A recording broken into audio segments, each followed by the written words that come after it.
Okay, so the last thing we're going to look at is what's called the law of signs. And the whole idea of this section is something we've done before, which is where you are given a triangle, and you have to find out how long each side is and how big each angle is. We've done it before, but when we did it, the only kind of triangles that I gave you were triangles that had right angles in them. When you have a right angle, you can use Pythagorean theorem, and you can use the Socratello. Sine is opposite over hypotenuse, cosine is adjacent over hypotenuse, tangent is opposite over adjacent. The problem with a triangle that doesn't have a 90 is if you don't have a 90, you don't have a hypotenuse. Hypotenuse isn't just, the definition of hypotenuse is not the longest side. That's a characteristic of the hypotenuse, but it's not the definition. The definition is it's the side across from the 90. No 90, no hypotenuse. No hypotenuse, then you can't do a squared plus b squared equals c squared, because Pythagorean theorem depends on having a hypotenuse in the triangle. Because we can't use Pythagorean theorem, we need a different formula to be able to figure out the sides in the triangle. And that's called the law of signs. We're going to spend the next 3 lessons on what's called the law of signs and the law of cosines. So we'll start law of signs, we'll finish it next academic week, and then we'll do law of cosines as well. Okay, the next 3 lessons are going to be very, very similar. Now, it's not super critical that you know this, but when you have a triangle where none of the angles are 90, it's called an oblique triangle. There's 2 different ways you can have triangles that don't have 90s. They can all be less than 90. Think of like an equilateral triangle. Or you can have one angle bigger than 90. So we want to keep straight all our angles and sides. So there's certain labels we assign to them. Do you have to use these labels? No. The labels are just a way for people to remember what should be across from what. And the labels make it easy to do that. What do we normally use for the names of the sides in a triangle? Yep. ABC. What angle, what letter do we use in Greek to represent the angle across from A? Yep. We use theta to represent angles, yes, but in a triangle, we usually use different names because we have more than one angle. Theta is used a lot of times when you only have to talk about one, but we got to talk about 3. Yeah. A. A is the side. Alpha. Alpha. I have to say, I don't know why I said A. And what about across from B? Yep. Beta. Beta. And now across from C in the past was the 90, so we didn't need a name for it. We just called it the right angle. Well, now, the side across from C is not going to be a right angle, so we need to give it a name. And the Greek letter we use for that is gamma. G-A-M-M-A. Gamma. So A, B, and C are going to represent the sides. A and alpha are opposite. B and beta are opposite. C and gamma are opposite. Now there's 6 pieces of information there. There's 3 sides, and there's 3 angles. In order to be able to solve a problem like that, I have to give you 3 out of the 6 pieces of information. Depending on what 3 pieces of information I give you, it's going to control how you solve it. There's 2 laws we're going to learn. Law of signs, and then later, law of cosines. Today, we're just focusing on law of signs. So here is the information that I could give you that would force you to do the problem using the law of signs. I could give you 2 angles and a side. That's one scenario where you have that information, you need to use law of signs. And these letters are not only used to represent what information I'm giving you, but where the information is. So ASA would look like this. It means you know an angle, a side, and an angle. That's ASA. The key with ASA is the side that you know is between the two A's. This side is the one that goes from this angle to this angle. The side is between the angles. In SAA, that's a little different. That would look more like this. You're still being given two angles and a side, but the difference is where the angles are placed. In this case, the two angles that you know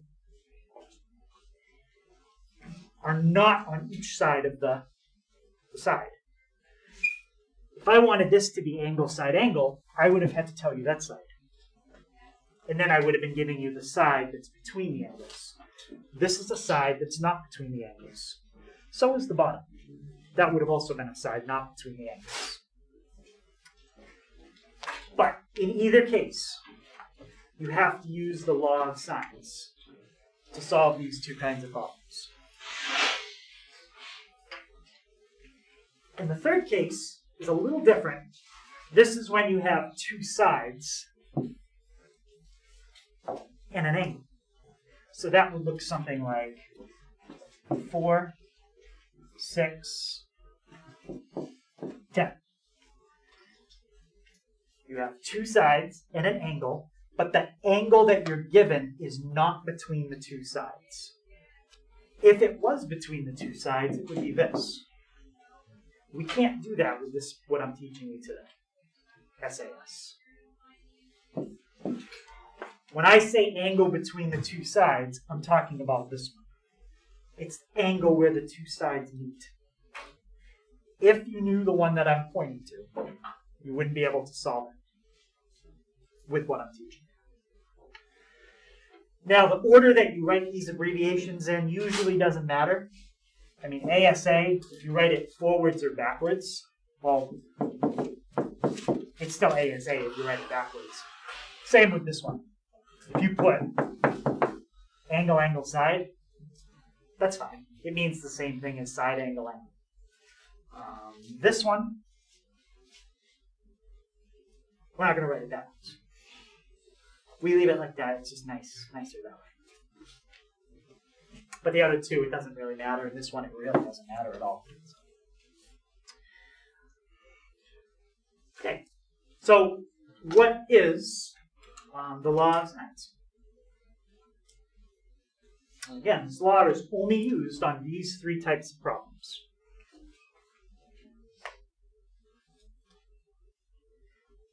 That's the law of sines. It's three fractions. You never use all three at the same time. You only use two sets of fractions at a time. And the law says the sine of alpha divided by A equals the sine of beta divided by B, which equals the sine of gamma divided by C.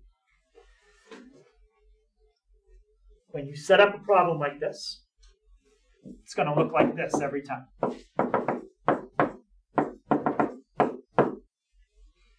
You're going to pick two of these fractions to use, and you're going to have 4 spots to fill things in. Numerator, denominator on the left, numerator, denominator on the right. Out of the 4 spots, 3 of them have to be numbers. The 4th one can be a letter. So it's kind of like solving something like this. 3 of the spots have to be numbers, and the 4th one has to be a letter. Does anybody remember from Algebra 1 how you would solve for x when you have something like that set up? Yep.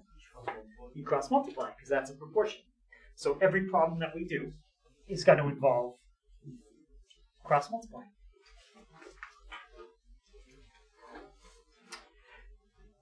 Now, even though we're not dealing with right triangles, all the angles in the triangles still have to add up to something. Can anyone tell me what they still have to add up to? Yep. Did you say the angles or the sides? The angles. Oh, and isn't it 180? It's 180. So true, you're not going to have a 90, but they still have to add up to 180.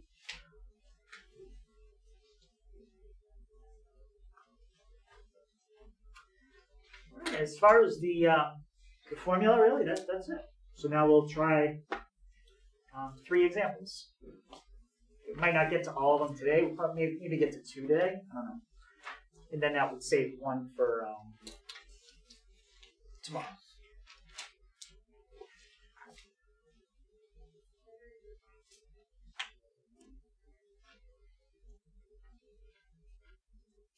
Okay, let's try to solve that. So when you see the word solve, it means to figure out everything that they didn't tell you. All the angles, all the sides. Okay, first thing I usually do is I make a table, just like this.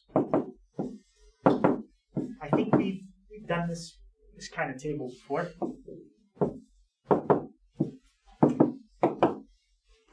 And fill everything into that table that you know. A is 4. Alpha is 20. Beta is 60.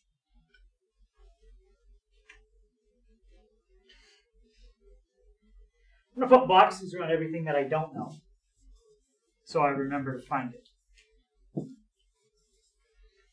Now I'm also going to draw a sketch off to the side so I can see, is this problem one of these 3 types?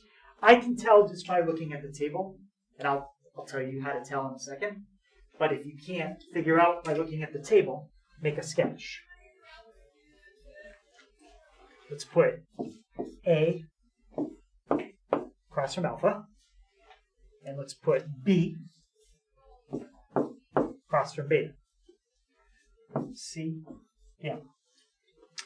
So using 3 letters to describe that triangle, like the A and the S letters, can anybody tell me what kind of triangle that would be?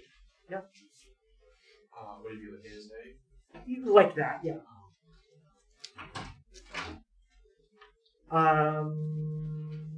Yep. S A.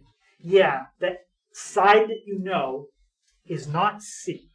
C is the one that's between the 2 angles. So in this case, you know an angle, and the side that you know is not the one between the 2 angles. So AAS or SAA.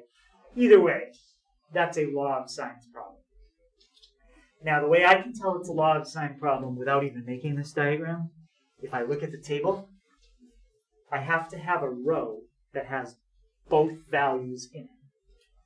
If I have a row with both values, that means it's going to be a law of sines problem. So how could you have a problem that doesn't have both values? Well, imagine I gave you a side, and a side. You would not have a row that's full. And side, side, side is not one that we're learning. Okay, so the goal is to figure out these 3 things. Does anyone see something there that's relatively easy to figure out, and it's not based on anything that I taught you really about law of science? Yep. You can solve for, what was it, gamma? Yeah, you can solve for gamma. How would you get gamma? You would do 180 minus 60 minus 20. Yeah, what do you get if you subtract those 2 from 180? 100 degrees. 100 degrees. Okay, so now we're done gamma. Now, whether you find B or C next, it doesn't matter. The key with the law of sines is every time you set it up, you need to use a row that has everything in it, and you have to use a row that's missing one thing. You cannot use a row that's missing 2 things. We don't have any rows missing 2 things here. So we are okay to use either one of them, depending on what we want to do next. Let's find B.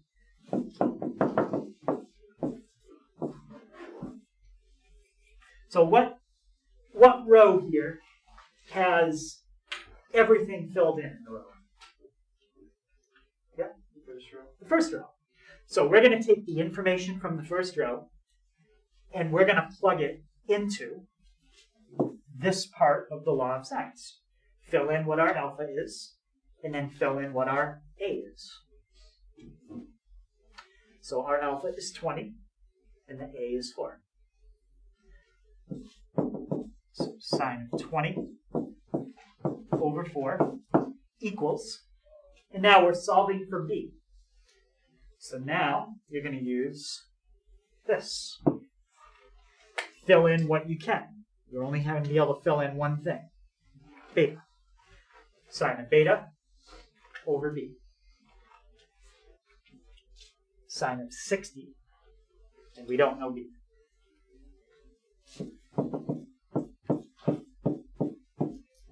Alright, so 3 out of 4 of these would come out to numbers.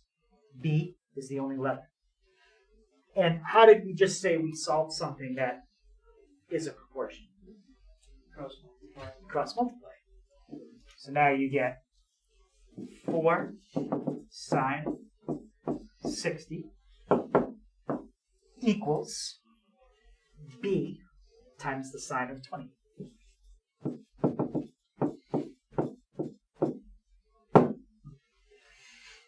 Remember, we're trying to find B, so the only thing we have to do now is get the sine of 20 on the other side. How would I get B by itself?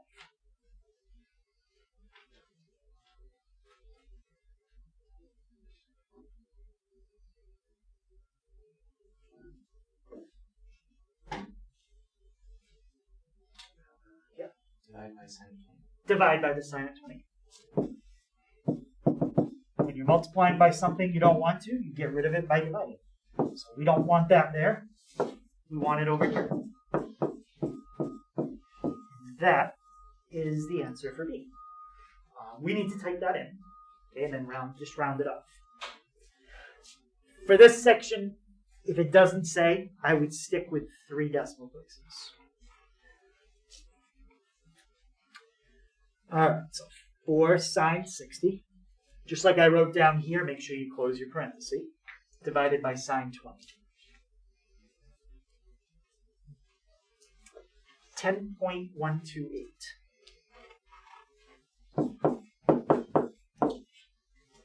And that's B. Okay. Now I've got A and I've got B.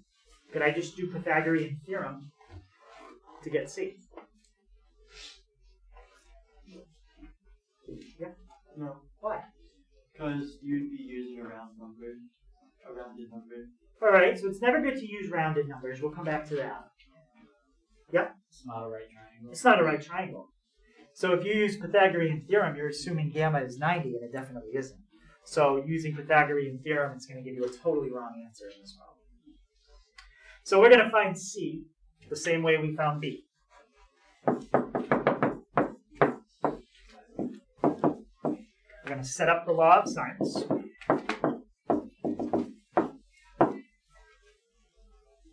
And just like I said before, use a full row, use a partial row. Now you've got a choice. You have 2 full rows. Which one do we want to pick to find C? Lauren? The A and the first one. Yep, A and alpha, because we talked about, and I said I'd come back to that. You don't want to use rounded values if you can avoid it. Okay? So sine of 20 over 4 is what we're going to use again. 20 over 4. And what would go on the other side to find C? Yep. Sine, well, you see the whole thing? Oh, sine 100 degrees. Okay, what else? It's the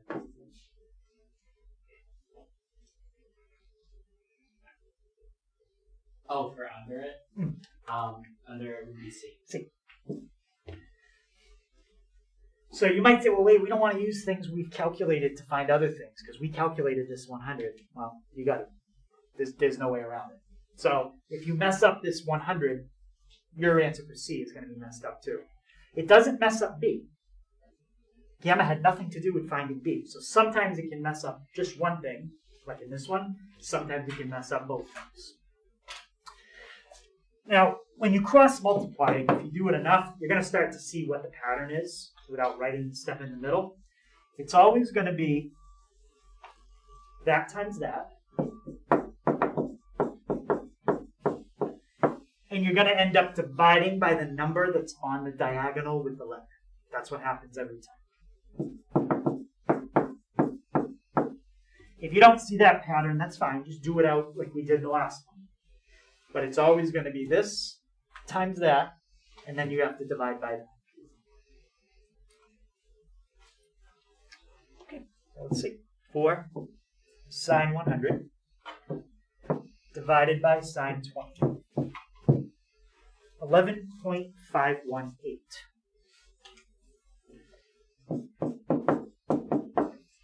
Now, one thing you can check quickly is make sure that the biggest side is across from the biggest angle, and the smallest side should be with the smallest angle. If that doesn't happen, something's definitely wrong. That's a law of science problem. Yeah, I think it's easier than the kind of things we did yesterday. I don't think there's as much to remember, like second answers and all that stuff. And this would count as 3 answers on the test. So you get 1 point for each one you get right. So this would be worth 3 points on the test. Where a normal question might be worth like just 1. Okay. Any question on that one? Yeah. Can you scroll down a little bit? Yeah. How did it end up being? Oh, no, wrong. I was wondering how it ended up being 100 degrees. 100 degrees? That's what we solved for. That was the first step. 100. And that's what we... What's that? I wrote 60, so I got the thing. Yeah. And that's going to be the same thing we do first here. You're going to find the angle right away.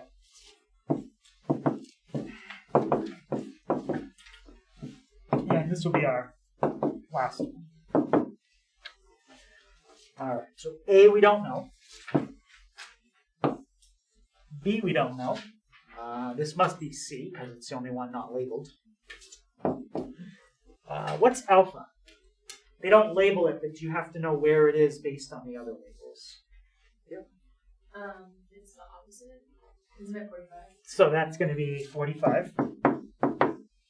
And beta, well, that's the 40. Now, what did I say about the table? You don't even need the diagram to be able to tell if it's law of sines. You just look at the table and make sure that you have what? Yeah. For it to be law of sines, you have to have a row like completely filled in. Right. So you have to have, I don't know why I put boxes on these two, sorry. Because those are not things we calculated. To use law of sines, you have to have a row completely filled in, or you have to have a way of finding something in a row to make it completely filled in. We don't have a filled in row here. But what can we do? Yep. We can find out what gamma is. Right. We can find out what gamma is by adding these up and subtracting from 180. That's 85. What's 180 minus 85? Yep. No? 95. Now, why is it really important you get that 95 right? It's even more important you get the angle right this time than it was in the last problem. Yep. All your answers are based on. Every answer is based off of this. This is the only full row you have. You're going to use it. You're going to use it to find A and B. So you get gamma wrong, you get it all wrong. Okay, let's try A. So set up your law of sines. Let's put on the left side the full row. So what information would go here if it's going to contain the information from the full row? Lauren? C equals 4 here. So go ahead. Can you read what the left-hand side will look like when you put in what you just said? So first, Sine 95. sine 95. Wait. So that is no. 4. How could you do that though? Because sine in the equation doesn't. So you're just picking any two of those fractions from the formula to use. You could put the sine 95 over 4 on the right if you want. It doesn't matter. You just need sine of gamma over c somewhere. So we got that part. And now if we're finding a, what would go on the right side? Sine of 45 over a. Yep. And again, if you want to put sine of 45 over a on the left, that's fine. You can switch these two. It's not going to matter. But when you cross multiply, can anybody tell me, not the decimal, but just tell me a is going to be what times what divided by what? Definitely. 4 sine 45 over 7 95. Yep. 4 sine 45 over sine 95. I'll type that in a second. B. So we need B.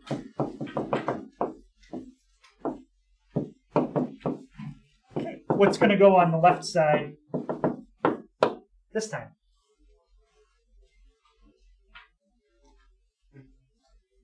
Would you still have the sine 95 over 4? Yep. You're still going to use that same row. In fact, I can't even use the other row because I didn't finish it yet. So that's not even a choice. So stick with the row you were given. And then on the right side. Remember, we're finding B. Yep. Sine 40 over B. Sine 40 over B. So when we cross multiply, it's going to be 4 sine 40 over sine 95. And if you look at the calculations I need to type in, they're both pretty similar. So once you type it in once, you don't really have to type the whole thing in again. I'll show you how. So 4 sine 45 divided by sine 95. There's your first answer. And here's your second answer. Press second, enter. Everything is the same except change 45 to 40, and then you don't have to type the whole thing in again. You can type the whole thing in if you want. But. So A was 2.839, and B was 2.581.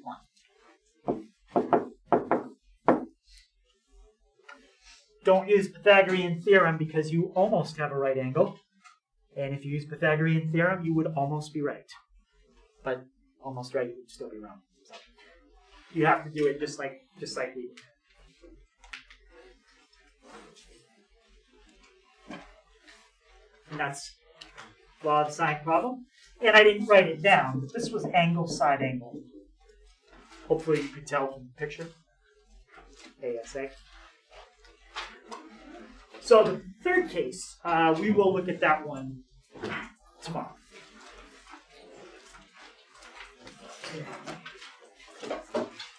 Is this going to be on the time? The Friday part, yeah. Okay. All right, so let me.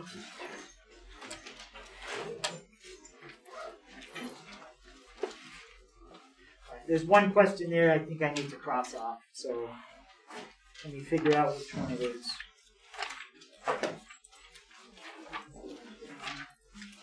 These two symbols are alphas, if you can't read them. They're questions I made up.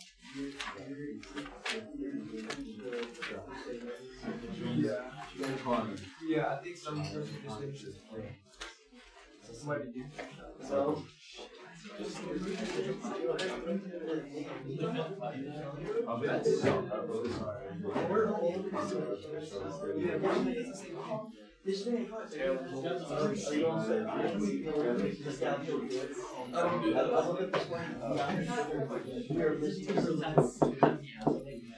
So, just 5 through 7. 5 through 7, 10, 16, and we'll call this, I don't know, extra example A and extra example B. So 5, 6, 7, 10, 16, A and B. So seven questions.